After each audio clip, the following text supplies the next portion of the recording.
This is Healthcare Now, radio's trending now. Get ready for an exhilarating 30-minute ride through the latest topics driving change in digital health across the news and social media. Join us as our subject matter host takes the lead in uncovering what's hot and what's not. So buckle up and tune in to stay in the know. Welcome to Trending Now on Healthcare Now Radio, where we explore the forefront of healthcare innovations and transformations. I'm your host, Shahid Shah. Today, we're thrilled to have Dr. Sherri Morgan. She's Chief Administrative Officer at Morehouse School of Medicine at Phoebe Putney Health System. What's trending now and what Sherri and I will discuss is how strategic academic partnerships can really help transform rural healthcare, especially to help increase physician pipelines, because we know we're running out of physicians that need to be sent to all the different places in the country, and tackling these long-standing inequities in care delivery across underserved communities. Often we think that underserved communities are underserved because they have lack of technology or lack of imaging or lack of things that are look like they're obvious. But really the biggest thing that they lack is high quality, well-educated physicians in those particular areas. And that's the problem that Dr. Morgan helped solve. And so that's why we're here talking to her. So join us as we unpack the partnership between Morehouse School of Medicine and Phoebe Putney Health System and the unique challenges of rural Georgia. So there's a big collaboration going on. And really what's cool about this conversation is what can we learn from Sherri and her team that we can now apply to other places across the country in rural areas? So with that, Sherri, welcome to Trending Now. Let's begin by grounding our listeners. Just tell us a little bit about your role at Morehouse School of Medicine and especially the Phoebe Putney Health System and what led to this really, really cool, groundbreaking partnership. Well, thank you for having me. Dr. Sherri Morgan, I want to say, first of all, I'm a family medicine physician by training. And so this really touches at the heart of why I entered into medicine. Morehouse School of Medicine, historically Black medical school with a 50-year history of being among the nation's leading educator of primary care physicians, and has recently been recognized as one of the top medical schools in the country. As Chief Administrative Officer, I am responsible for the oversight and management of the collaboration between the Morehouse School of Medicine and Phoebe Putney Health System to create a regional medical campus here in Southwest Georgia, based in Albany, Georgia. The goal of this partnership is to improve and enhance care in Southwest Georgia in a couple of different facets. One is to build upon the Morehouse School of Medicine's 50-year tradition of really addressing specific healthcare needs of the communities they serve. That's by training medical students, training physicians, and also providing graduate level training for health providers such as physician assistants, nursing, public health officials. Partnering with Phoebe Putney Health System, who has a 115-year history of serving in the Southwest Georgia region. In fact, is one of the largest healthcare providers. Phoebe Putney Health System started out as a small hospital that was developed by a physician and a group of individuals who wanted to just make things better in Albany. It has grown to be the largest healthcare system here in Georgia. The leadership here at Phoebe Putney wanted to find a way to address the healthcare needs in Albany, Americus, and surrounding areas. In October 25, the two came together to say, let's work together. Let's take the history of strong academic clinical medicine training and combine that with the great reputation of Phoebe Putney Health System, the strong service lines of both inpatient and outpatient of Phoebe Putney Health System, and provide a sustainable model here, which can be replicated, that will be of great benefit to the community here in Southwest Georgia. Sherri, that was a great explanation, and I'm really thrilled to hear that such a large healthcare system is willing to partner up with a academic center. You've talked a lot about inequities and rural health. What is special about rural health, and what does this mean, inequities in healthcare, that you guys think that Putney with Morehouse will be able to help resolve? Well, really, health equities is looking at the needs of a community, both healthcare needs and social determinants of health, to see where their gaps are, and then looking at the access to providers that can fill in that gap. And so with Phoebe Putney Health System, for example, they have been in the community for years, and they do every 2 or 3 years, they do community needs assessments where they engage with the community and say, what are your needs? Where are the gaps? And how can we better address those gaps? They also work with corporations or companies in the area to find out what are the true needs of the Albany, Americas area. They take that information that helps them to design their strategic plan. The best way to address that strategic plan is to have the right number of physicians and providers involved with that. That goes back to physicians, nursing, physician assistants, all members of a multidisciplinary team that take care of those patients in a way that addresses their specific needs. So that pulls into the health equity issues. Rural health is different in some ways from urban health. There are additional unique needs in the rural health setting. You have differences in access to care. Even if you have the number of physicians, can patients get to those physicians? Do you have enough tertiary care facilities, say as a hospital, to take care of those patients who need that treatment?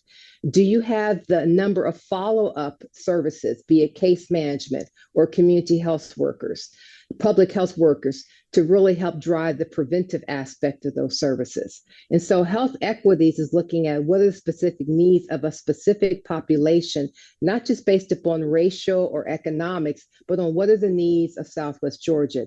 Albany has needs, Americas has needs, Sylvester has needs. And so this collaboration is looking at each of the communities in Southwest Georgia and designing a plan which is going to address those specific needs and then getting feedback from the community about them. And that's where this collaboration, I think, is so special. It's not having a medical school and a hospital say, this is what you need. We are working to really hear what's needed and working with the community to design the plan that's going to address them. So we're not working in what I call the traditional silo of academic medicine or healthcare. It's an engaged process where the community is a vital piece of that builds trust, but most importantly, in making sure that we address truly what the needs of that community are. And that's why these two partners working together is such a unique approach to healthcare.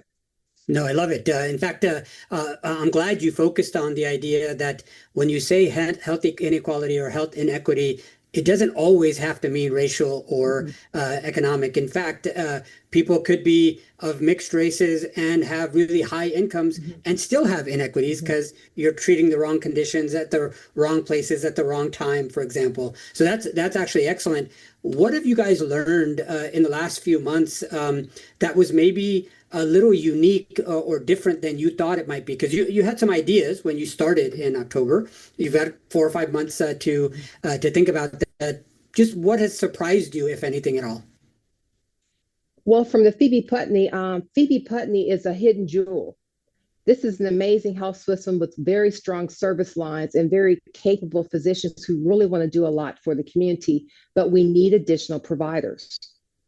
And, Phoebe Putney initially, I think there was some distrust in the community, but there's really been a strong, deliberate process of really being engaged with the community. But one of the things that surprised me is just everything that they can provide. We just need more providers here. So I would say one of the things that I learned when I first started here is that in order to really get this medical education, this regional medical campus off the ground, is not only do we have to engage the community, we're really going to have to work with the providers in the community. Because when you say medical education, people think medical school, they think the ivory tower. No, this is a boots on the ground, grassroots way of training medical students and physicians in graduate medical programs. So you may have an internal medicine rotation here. You're going to see some things in Southwest Georgia you won't see in Atlanta.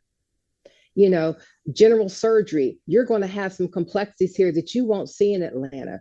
This is such a very diverse and unique population that we need to kind of hone in on the unique opportunities to really train physicians on how to provide services in the area where maybe resources are a little less or a little different.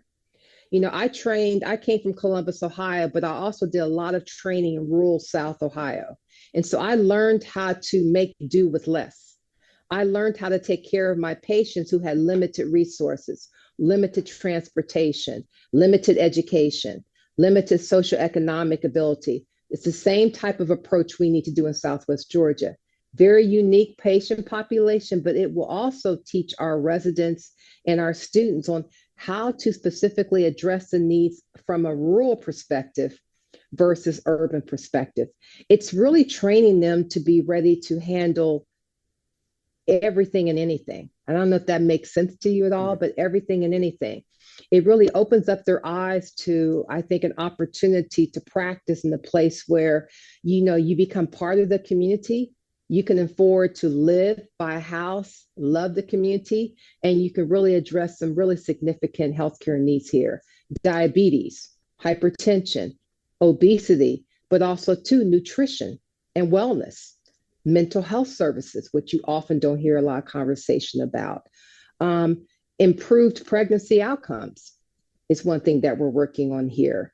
Sexually transmitted infections is another issue that we're dealing here. Maybe unique from Atlanta, maybe not, but these are special needs here that I think training in an area like Southwest Georgia, I would have chosen to train here just because of the complexity and the opportunity to really make a difference. That makes a ton of sense. And in fact, what I really like about that solving any and everything kind of attitude is that what we've now learned is organ-based care, which is kind of like what we do with healthcare today, or hyper speciality and hyper specific specialties. They have their place when you're looking at very difficult kinds of healthcare in a small sliver of the total population. But the vast majority of people have multiple issues, ranging everything from age-related to where they live, etc. So I actually like that a lot. Do you feel like, as you speak to the students, do they think that maybe, hey, if I spend time learning more about rural health or these more general kinds of do anything for anyone kind of care, that makes them less valuable potentially in other areas? Or do they feel like it's making them more valuable in the rest of their career? Well, I think too, as a medical student, some of them had the traditional educational background and some had other life experience prior to medical school, like myself. But what I've talked with the physicians here and some of the medical students is that this is preparing you to really be able to be an asset to your patients. This experience is going to help you really relate to your patients in a way that's going to, when a patient's in front of you, really having that great relationship and really understanding what is needed to provide the best care of that patient. And then really having strong relationships with your partners as well. This experience will also teach medical students and future physicians how to work as a team. Because sometimes traditional medical schools are teaching us the physicians in the white coat, we're at the center. No, the patient's at the center, and there's a team of individuals taking care of you. A rural health experience and training, you definitely learn, and I think you get a unique appreciation of your healthcare team. So if you have a strong healthcare team, you're going to have healthier patients, because you're also going to learn how to work with the community-based providers that will help you. So the case managers, the social workers that follow up, the pharmacists in Publix that you follow up with. You're going to have connections to the housing authority if one of your patients comes in and having difficulty with housing. You're also going to become an integral part of that community and also know how to help get your patient the services that they need. I'm a primary care physician, and that was taught to me. That was part of my training. But just think about, if you're emergency medicine trained, which we plan to do an emergency medicine program here, you're also going to think beyond of what is going to happen to that patient when they leave my ER. So I need to make sure that I know how to connect those individuals. Doesn't have to be the physician, but I need to have someone on my team that's going to follow through. But also, too, another piece of this is we're going to be training future leaders. And so some of these physicians, some of these nurses, some of these PAs are going to be interested in the administrative aspect of this type of collaboration, learning how to be a leader, a healthcare provider leader. And so they can be sitting at the table, helping not only this collaboration evolve more, but also too, again, improving patient care and patient access. That makes a ton of sense. And what I like about that quite a bit is that the team-based care often is spoken about at medical schools. Even the most modern medical schools will talk about team-based care, but what they mean by the team is led by a physician as opposed to led by the case or led by the patient. So that seems like a great starting point. If you're just tuning in, you're listening to Healthcare Now Radio. This is Trending Now. I'm Shahid Shah, and I'm talking to Dr. Sherri Morgan at Morehouse School of Medicine and Phoebe Putney Health System. We're discussing how that academic partnership can bridge healthcare gaps in rural America through both physician training, non-physician training, the nurse practitioners, the physician assistants, administrative personnel, all of those in a community-centered care training-based approach is what we're talking about. And so, Sherri, let's talk a little bit about the nuts and bolts about the partnership, because it sounds very unique. You've got a very large healthcare system working with a experienced academic medical center. Tell us about how exactly that works, who's doing what part, how do patients get fed into the training program? How does all that work? Well, the way it's set, Morehouse School of Medicine is based in Atlanta, Georgia. And so, from the medical student perspective, they're going to expand the size of their medical school class to add 50 additional spots. And those 50 spots will train in their third and fourth year at our regional medical campus here at Phoebe. And so, third and fourth year medical students they'll be here for 2 years. And so, you and me will be provided in that way. They'll have all their clinical experiences in the community, in our hospitals. Remember, there's Phoebe Putney Memorial, Phoebe Putney Sumter, and Phoebe Putney Worth. And so they'll have their experience here. From a graduate medical education perspective, we're going to be starting new, what they call GME programs, residency programs, probably in the academic year 28 and 29. They will be under a consortium umbrella. Morehouse and Phoebe are going to combine to create a sponsoring institution that will have oversight of those programs. But those programs will be based here at Phoebe. We're looking at internal medicine, general surgery, OB, emergency medicine, and psychiatry. And so we'll be starting those residency training programs. The goal of those programs are to, of course, be fed by some of these or most of these Morehouse graduates, people who are hopefully from Georgia, maybe from the Southwest Georgia area, who definitely want to stay in Georgia. And I don't mean for 2 or 3 years, who want to make Georgia your home, Southwest Georgia, and have them stay here after they graduate. A piece of what the other providers, Morehouse School of Medicine has a PA program, master's and doctorate. They have a public health program. They also have a nursing program. We plan to have those graduate level learners do experiences down here at Phoebe as well, working with Phoebe individuals, community-based individuals. Again, exposure, experience, and not just from a learning. While they're here, they'll be engaged in the community, everything from church to events to really get to see what life here is. I love Albany. I've been here 90 days now and I love it. And so that engagement. There really isn't any patient referrals at all. We're 3 hours south of Atlanta. So we have plenty of patients here to train all of our residents and medical students. And so, but we also want to work we have other community partners. We've got Albany State University. We've got, Albany Tech University, who specialize in technical and nursing, collaborating with all of those to create this. My job is to make this seamless, to really organize all the individuals to help. It's not me doing all of this. I have a team of graduate medical education folks and undergraduate. I have my partners in my Morehouse family who are providing assistance from Atlanta. They also come down on site.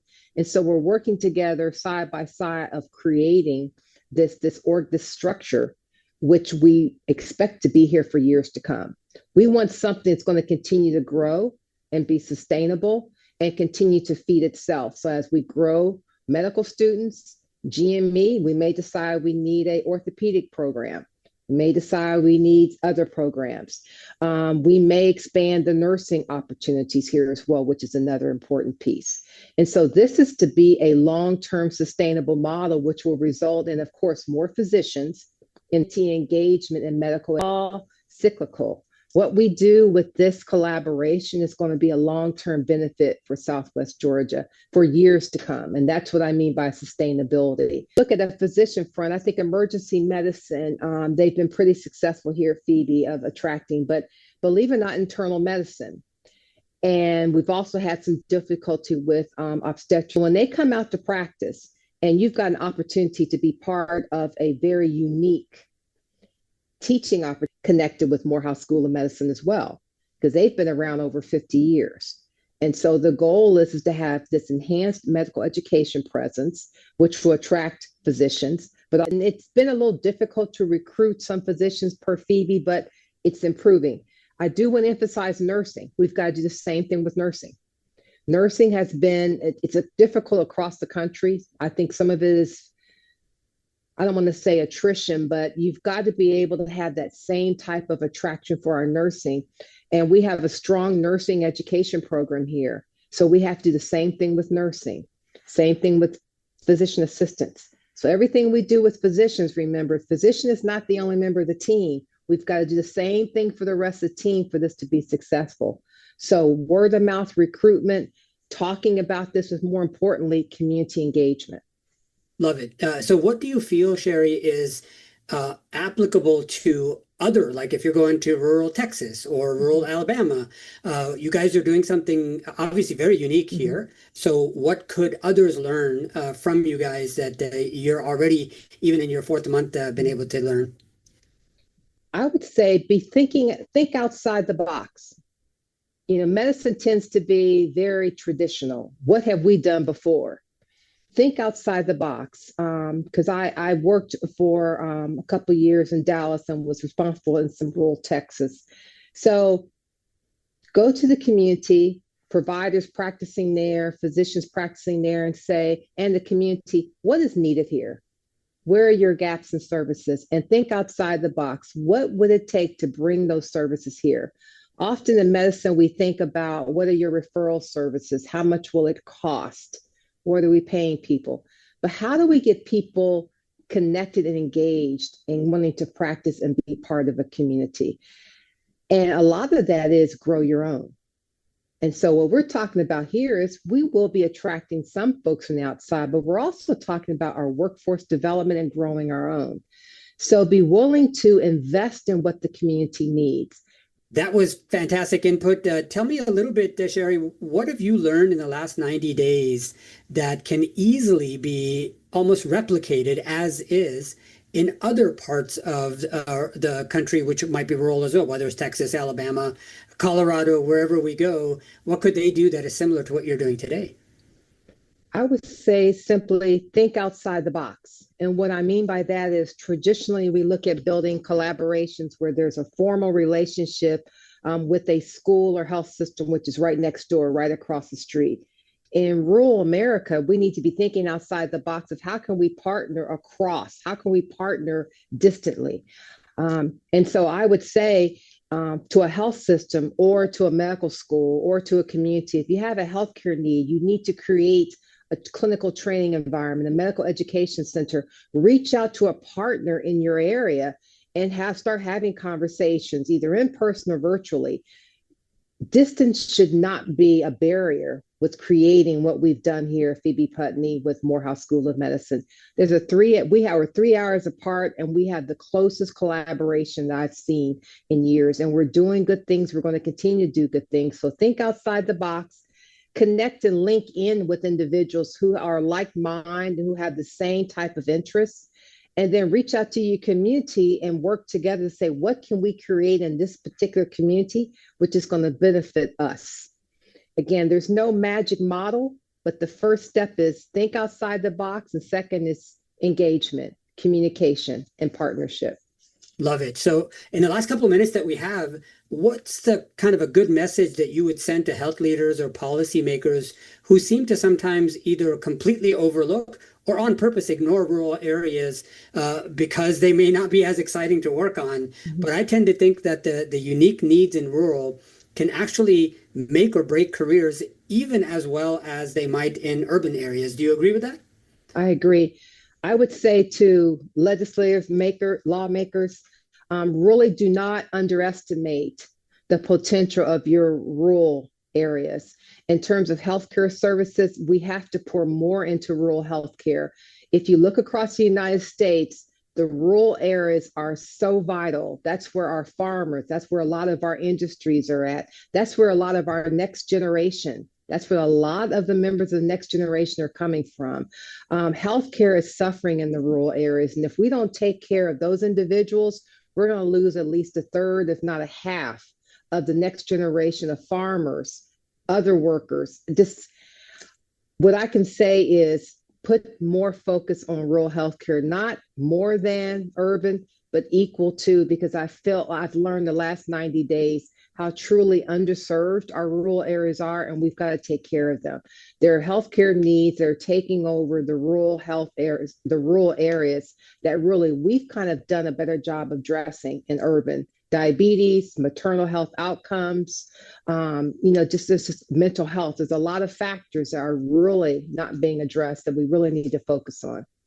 Hopefully that's great advice. And in fact, Sherri, thank you so much for your insightful perspectives on how academic and clinical partnerships like yours can really redefine rural health access without spending billions of dollars in new infrastructure that has to be created. What you've done is so innovative. And often we think innovation is about technology or getting a new imaging center or a new medical device. Sometimes technology and innovation can just be doing something slightly different, thinking outside the box and creating these kind of partnerships, which takes existing infrastructure and improves everybody's lives. So that is fantastic. Training the next generation of physicians, PAs, nurses, admin staff couldn't be more admirable and couldn't be more necessary. So, and it helping with addressing systemic inequities is huge, without, again, saying that you have to do enormous amounts of investment. So that's fantastic. To our listeners, thank you so much for joining us on Trending Now on Healthcare Now Radio for this engaging discussion. Stay tuned for more episodes, and please reach out to Dr. Sherri Morgan if you want some help and advice on how she's doing what she's doing magically. Thank you so much, Sherri. Thank you.